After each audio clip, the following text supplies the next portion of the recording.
Chapter 9. I am offered a quest. The next morning, Chiron moved me to Cabin 3. I didn't have to share with anybody. I had plenty of room for all my stuff. The Minotaur's horn, one set of spare clothes, and a toiletry bag. I got to sit at my own dinner table, pick all my own activities, call lights out whenever I felt like it, and not listen to anybody else. And I was absolutely miserable. Just when I'd started to feel accepted, I feel I had a home in Cabin 11, and I might be a normal kid, or as normal as you can be when you're a half-blood. I'd been separated out as if I had some rare disease. Nobody mentioned the Hellhound, but I got the feeling they were all talking about behind my back. The attack had scared everybody. It sent two messages. One, that I was the son of a sea god, and two, monsters would stop at nothing to kill me. They could even invade a camp that had always been considered safe. The other campers steered clear of me as much as possible. Cabin 11 was too nervous to have sword class with me after what I'd done to the Ares folks in the woods, so my lessons with Luke became one-on-one. He pushed me harder than ever, and wasn't afraid to bruise me up in the process. You're going to need all the training you can get, he promised, as we were working with swords and flaming torches. Now let's try that Viper beheading strike again. 50 more repetitions. Annabeth still taught me Greek in the mornings, but she seemed distracted. Every time I said something, she scowled at me as if I'd just poked her between the eyes. After lessons, she would walk away muttering to herself. Quest. Poseidon? Dirty rotten. Got to make a plan. Even Clarice kept her distance, though her venomous looks made it clear she wanted to kill me for breaking her magic spear. I wish she would just yell or punch me or something. I'd rather get into fights every day than be ignored. I knew somebody at camp resented me, because one night I came into my cabin and found a mortal newspaper dropped inside the doorway, a copy of the New York Daily News, open to the Metro page. The article took me almost an hour to read because the angrier I got, the more the words floated around on the page.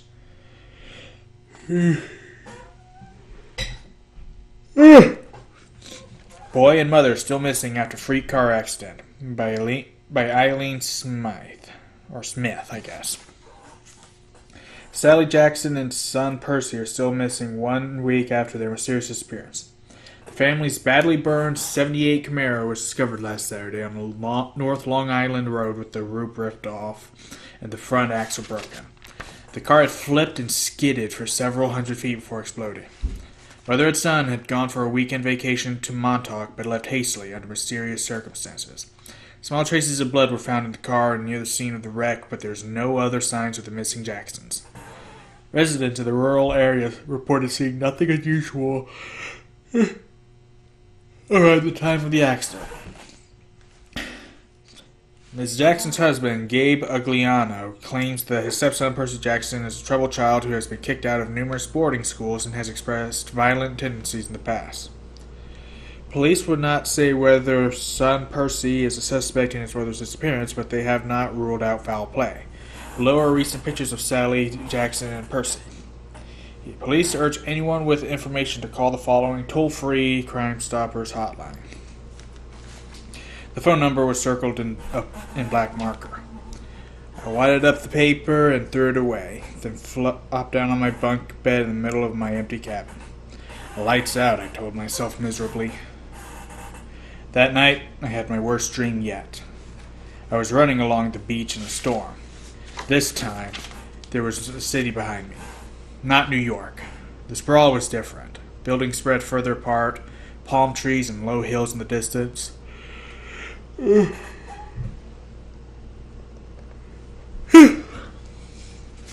Yeah. About 100 yards down the surf, 2 men were fighting. They looked like TV wrestlers, muscular, with beards and long hair. Both wore flowing green tunics, one trimmed in blue, the other in green. They grappled with each other, wrestled, kicked, and headbutted. And every time they connected, lightning flashed, the sky grew darker, and the wind rose. I had to stop them. I didn't know why, but the harder I ran, the more the wind blew me back. until I was running in place, my heels digging uselessly in the sand. Over the roar of the storm, I could hear the blue-robed one yelling at the green-robed one. "Give it back! Give it back!" Like a kindergartner fighting over a toy. The waves got bigger, crashing into the beach, spraying me with salt. I yelled, "Stop it! Stop fighting!" The ground shook. Laughter came from somewhere under the earth, and a voice so deep and evil it turned my blood to ice. "Come down, little hero," the voice crooned. "Come down." The sand split beneath me, opening up a crevice straight down to the center of the earth. My feet slipped, and darkness swallowed me. I woke up, sure I was falling. I was still in bed in cabin 3. My body told me it was morning, but it was dark outside, and thunder rolled across the hills. A storm was brewing. I hadn't dreamed that. I heard a clapping sound at the door, a hoof knocking on the threshold. "Come in?" Grover trotted inside, looking worried. "Mr. D wants to see you." "Why?" "He wants to kill... I'd better let him tell you." Nervously, I got dressed and followed, sure that I was in huge trouble. For days I had been half expecting a summons to the big house. Now that I was declared a son of Poseidon, one of the big 3 gods who weren't supposed to have kids, I figured it was a crime for me just to be alive. The other gods had probably been debating the best way to punish me for existing, and now Mr. D was ready to deliver their verdict.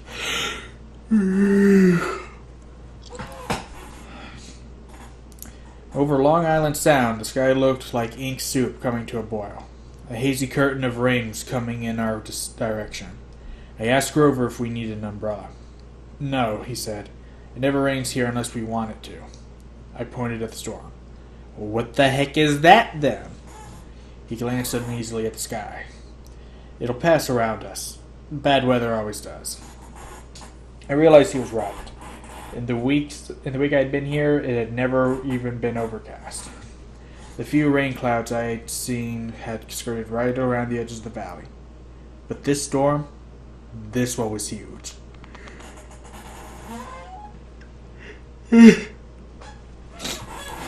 At the volleyball pit, the kids from Apollo's cabin were playing a morning game against the satyrs. Dionysus' twins were walking around in the strawberry fields, making the plants grow. Everybody was going about their normal business, but they looked tense. They kept their eyes on the storm. Grover and I walked up to the front porch of the big house. Dionysus sat at the pinochle table in his tiger-striped Hawaiian shirt with his Diet Coke, just as he had on my first day. Chiron sat across the table in his fake wheelchair. They were playing against invisible opponents, 2 sets of cards hovering in the air. "Well, well," Mr. D said without looking up. "Our little celebrity." I waited. "Come closer," Mr. D said, "and don't expect me to kowtow to you, mortal, just because old Barnacle Beard is your father." A net of lightning flashed across the clouds. Thunder shook the windows of the house. "Blah, blah, blah," Dionysus said. Chiron feigned interest in his pinochle cards. Grover cowered by the railing, his hooves clopping back and forth. "If I had my way," Dionysus said, "I would cause your molecules to erupt in flames. We'd sweep up the ashes and be done with a lot of trouble. But Chiron seems to feel this would be against my mission at this cursed camp, to keep you, little brat, safe from harm." "Spontaneous combustion is a form of harm, Mr. D," Chiron put in. "Nonsense," Dionysus said. "Boy, I wouldn't feel a thing. Nevertheless, I've agreed to restrain myself. I'm thinking of turning you into a dolphin instead, sending you back to your father." "Mr. D," Chiron warned. "Oh, all right," Dionysus relented. "There's one more option, but it's deadly foolishness." Dionysus rose, and the visible player's cards dropped to the table. "I'm off to Olympus for the emergency meeting. If the boy is still here when I get back, I'll turn him into an Atlantic bottlenose. Do you understand? And Percy Jackson. If you're at all smart, you'll see that it's a much more simple choice than what Chiron feels you must do." Dionysus picked up a playing card, twisted it, and it became a plastic rectangle. "A credit card? No, a security pass." He snapped his fingers. The air seemed to fold and bend around him. He became a hologram, then a wind, then he was gone, leaving only the smell of fresh-pressed grapes lingering behind. Chiron smiled at me, but he looked tired and strained. "Sit, Percy, please. And Grover." We did. Chiron laid his cards on the table, a winning hand he hadn't gotten to use. "Tell me, Percy," he said, "what did you make of the Hellhound?" Just hearing the name made me shudder. Chiron probably wanted me to say, "Heck, it was nothing. I eat hellhounds for breakfast." But I didn't feel like lying. "It scared me," I said. "If you hadn't shot it, I'd be dead." "You'll meet worse, Percy. Far worse before you're done." "Done with what?" "Your quest, of course. Will you accept it?" I glanced at Grover, who was crossing his fingers. Sir?" I said. "You haven't told me what it is yet." Chiron grimaced. "Well, that's the hard part, the details." Thunder rumbled across the valley. The storm clouds had now reached the edge of the beach. As far as I could see, the sky and the sea were boiling together. Poseidon and Zeus," I said. "They're fighting over something valuable. Something that was stolen, aren't they?" Chiron and Grover exchanged looks. Chiron sat forward in his wheelchair. "How did you know that?" My face felt hot.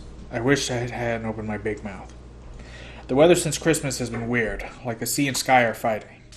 Then I talked to Annabeth and she'd overheard something about a theft. And I've also been having these dreams." "I knew it," Grover said. "Hush, Satyr," Chiron ordered.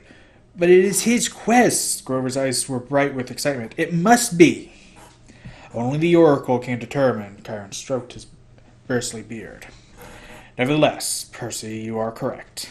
Your father and Zeus are having their worst quarrel in centuries. They are fighting over something valuable that was stolen. To be precise, a lightning bolt." I laughed nervously. "A what?" "Do not take this lightly," Chiron warned. "I'm not talking about some tin-foil-covered zigzag you'd see in a second-grade play. I'm talking about a 2-foot-long cylinder of high-grade celestial bronze, capped on both ends with god-level explosives." "Oh!" "Zeus's master bolt," Chiron said, getting worked up now. "The symbol of his power from which all other lightning bolts are patterned. The first weapon made by the Cyclopses for the war against the Titans. The bolt that sheared the top off Mount Etna and hurled Kronos from his throne. The master bolt, which packs enough power to make mortal hydrogen bombs look like firecrackers." "And it's missing?" "Stolen," Chiron said. "By who?" "By whom," Chiron corrected. "Once a teacher, always a teacher. By you." My mouth fell open. "At least," Chiron held up a hand, "that's what Zeus thinks. During the winter solstice, at the last council of the gods, Zeus and Poseidon had an argument. The usual nonsense. Mother Rhea always liked you best. Air disasters are more spectacular than sea disasters, etc. Afterwards, Zeus realized his master bolt was missing, taken from the throne room under his very nose. He immediately blamed Poseidon. Now, a god cannot use up another god's symbol of power directly. That is forbidden by the most ancient of divine laws. But Zeus believes your father convinced a human hero to take it." "But I didn't—" "Patience and listen, child," Chiron said. "Zeus has good reason to be suspicious. The forges of the Cyclops are under the ocean, which gives Poseidon some influence over the makers of his brother's lightning. Zeus believes Poseidon has taken the Master Bolt and is now secretly having the Cyclopses build an arsenal of illegal copies, which might be used to topple Zeus from his throne. The only thing Zeus wasn't sure about was which hero Poseidon used to steal the bolt. Now Poseidon has openly claimed you as his son. You were in New York over the winter holidays. You could easily have snuck into Olympus. Zeus believes he has found his thief." "But I've never even been to Olympus. Zeus is crazy." Chiron and Grover glanced nervously at the sky. The clouds didn't seem to be parting around us, as Grover had promised. They were rolling straight over our valley, sealing us in like a coffin lid. Percy," Grover said, "we don't use the C word to describe the Lord of the Sky." "Perhaps paranoid," Chiron suggested. "Then again, Poseidon has tried to unseat Zeus before. I believe that was question 38 on your final exam. He looked at me as if he actually expected me to remember question 38. How could anyone accuse me of stealing a god's weapon? I couldn't even steal a slice of pizza from Gabe's poker party without getting busted. Chiron was waiting for an answer. Something about a golden net, I guessed. Poseidon, Hera, and a few other gods, they, trapped Zeus and wouldn't let him out until he promised to be a better ruler, right? Correct, Chiron said. And Zeus has never trusted Poseidon since. Of course, Poseidon denies stealing the Master Bolt. He took great offense at the accusation. The two have been arguing back and forth for months, threatening war. And now you've come along. The proverbial last straw. But I'm just a kid! Percy, Grover cut in. If you were Zeus, and you already thought your brother was plotting to overthrow you, then your brother suddenly admitted he had broken the sacred oath he took after World War II, that he's fathered a new mortal hero who might be used as a weapon against you. Wouldn't that put a twist in your toga? But I didn't do anything. Poseidon, my dad, he didn't really have this Master Bolt stolen, did he? Chiron sighed. Most thinking observers would agree that thievery is not Poseidon's style, but the sea god is too proud to try convincing Zeus of that. Zeus has demanded that Poseidon return the bolt by the solar solstice. That's June 21st, 10 days from now. Poseidon wants an apology for being called a thief by the same date. I hope that diplomacy might prevail, that Hera or Demeter or Hestia would make the two brothers see sense. But your arrival has inflamed Zeus's temper. Now neither god will back down.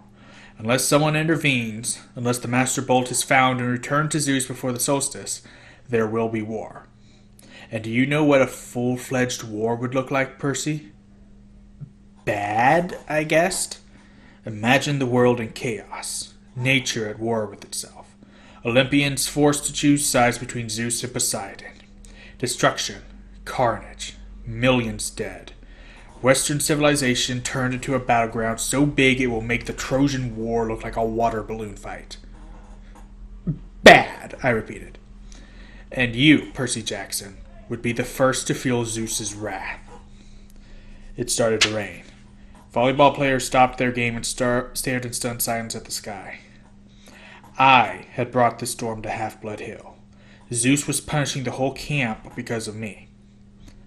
I was furious.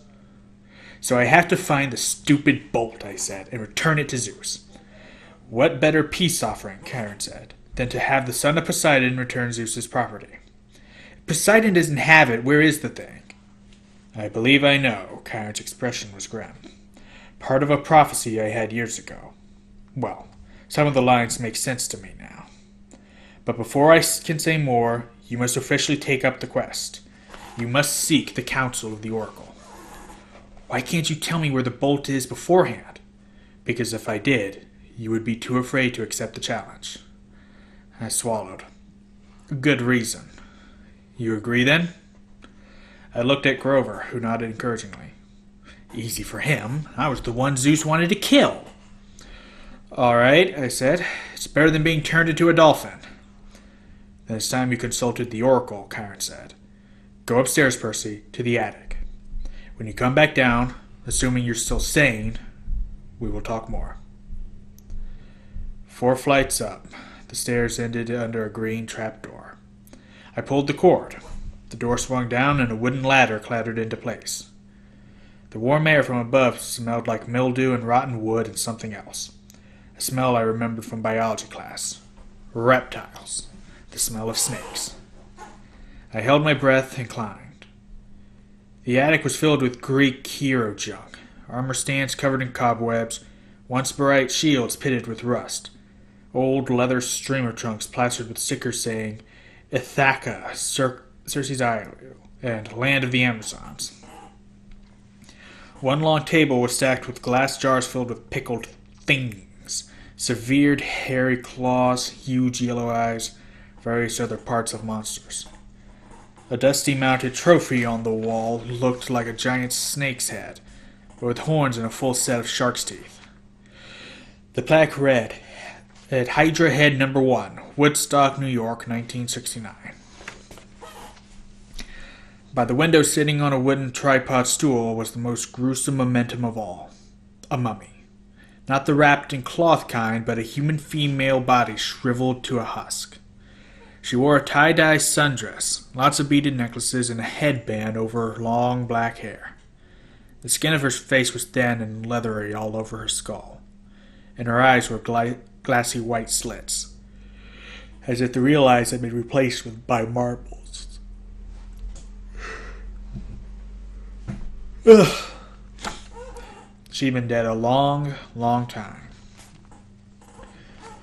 Looking at her sent chills up my back, and that was before she sat up on her stool and opened her mouth.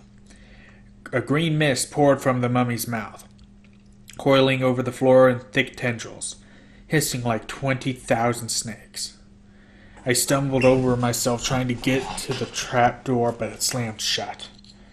Inside my head, I heard her voice, slithering into one ear and coiling around my brain. I am the spirit of Delphi, speaker of the prophecies of Phoebus Apollo, slayer of the mighty Python. Approach, seeker, and ask. I wanted to say, no thanks, wrong door, just looking for the bathroom. But I forced myself to take a deep breath. The mummy wasn't alive. She was some kind of gruesome receptacle for something else. The power that was now swirling around me in the green mist. But its presence didn't feel evil, like my demonic math teacher, Mrs. Dodds, or the Minotaur. It felt more like the three fates I'd seen knitting the yarn outside the highway fruit stand. Ancient, powerful, and definitely not human. But not particularly interested in killing me either. I got up the courage to ask, what is my destiny? The mist swirled more thickly, collecting right in front of me and around the table with the pickled monster jars. Suddenly there were 4 men sitting around the table, playing cards. Their faces became clear. They were Smelly Gabe and his buddies. My fists clenched, though I knew this poker party couldn't be real. It was an illusion made out of mist. Gabe turned toward me and spoke in the rasping voice of the oracle. You shall go west and face the god who has turned. His buddy on the right looked up and said in the same voice, You shall find what was stolen and see it safely returned. The guy on the left threw in 2 poker chips and said, You shall be betrayed by one who calls you a friend. Finally, Eddie, our building super, delivered the worst line of all. And you shall fail to save what matters most in the end. The figures began to dissolve. At first I was too stunned to say anything, but as the mist retreated, coiling into a huge green serpent and slithering back into the mouth of the mummy, I cried, Wait, what do you mean? What friend? What will I fail to save? The tail of the mist snake disappeared into the mummy's mouth.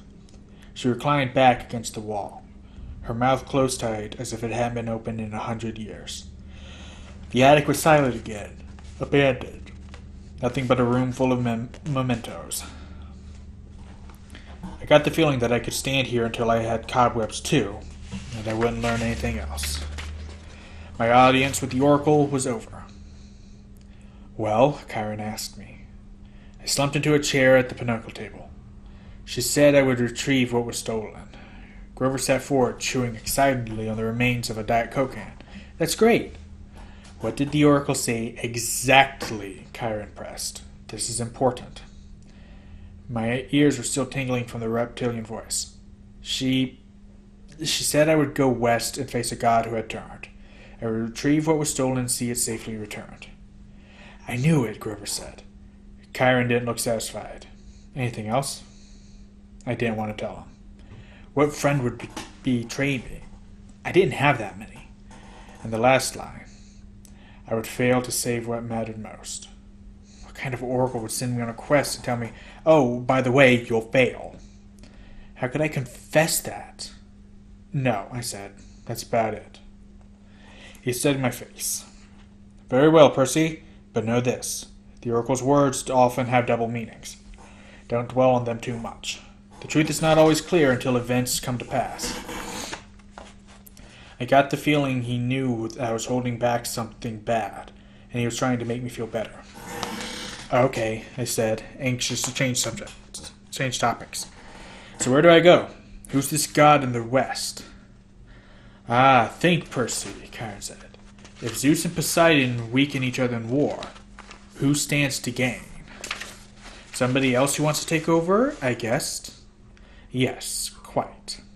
Someone who harbors a grudge, who has been unhappy with his lot since the world was divided eons ago, whose kingdom would grow powerful with the deaths of millions.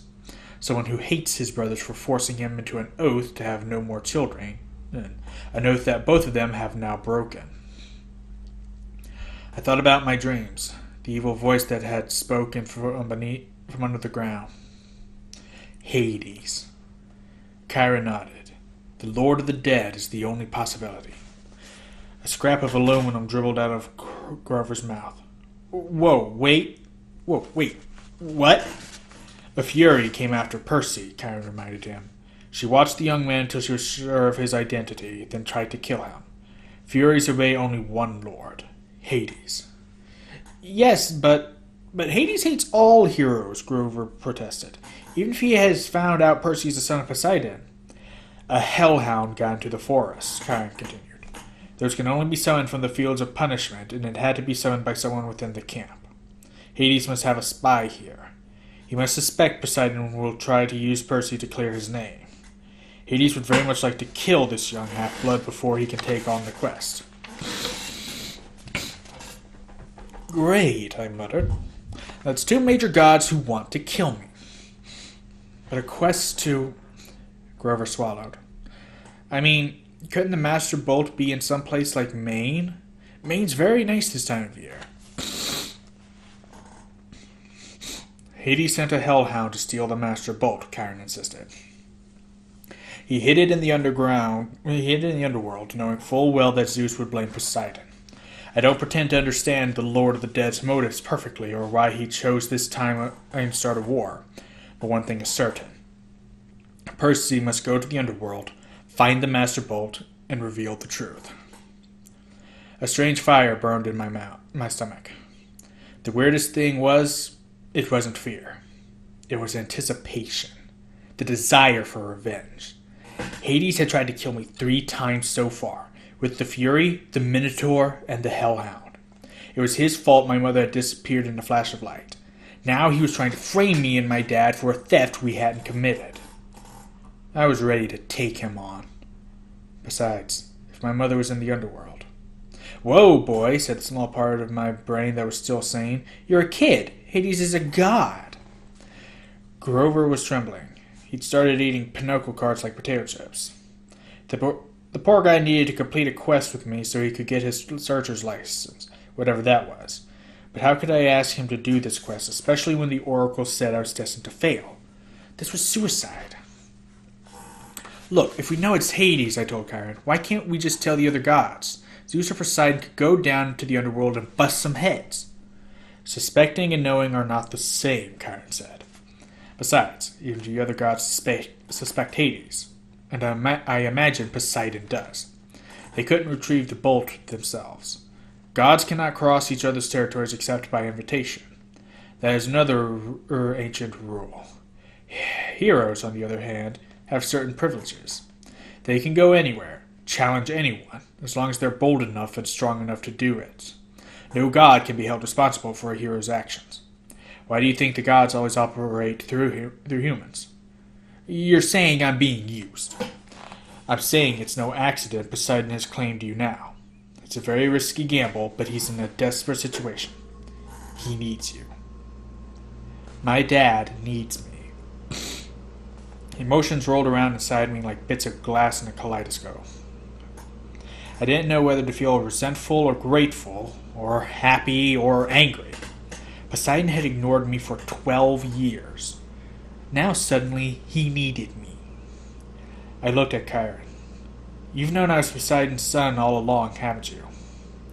I had my suspicions. As I said, I've spoken to the Oracle too. I got the feeling there was a lot he wasn't telling me about his prophecy, but I decided I couldn't worry about that right now. After all, I was holding back information too. So let me get this straight, I said. I'm supposed to go to the underworld and confront the Lord of the Dead. Check, Karen said. Find the most powerful weapon in the universe. Check. And get it back to Olympus before the summer solstice in 10 days. That's about right. I looked at Grover, who gulped down the ace of hearts. Did I mention that Maine is very nice this time of year? He asked weakly. You don't have to go, I told him. I can't ask that of you. Oh. He shifted his surface. No, it's just that satyrs in underground places, well... He took a deep breath, then stood, brushing the shredded cards and aluminum bits off his shirt. You saved my life, Percy. If you're serious about wanting me along, I won't let you down. I felt so relieved I wanted to cry, though I didn't think that would be very heroic. Grover was the only friend I'd ever had for longer than a few months. I wasn't sure what a good satyr could do against the forces of the dead, but I felt better knowing he'd be with me. All the way, G-Man. I turned to Chiron. So where do we go? The Oracle just said to go west. The entrance to the underworld is always in the west. It moves from age to age, just like Olympus.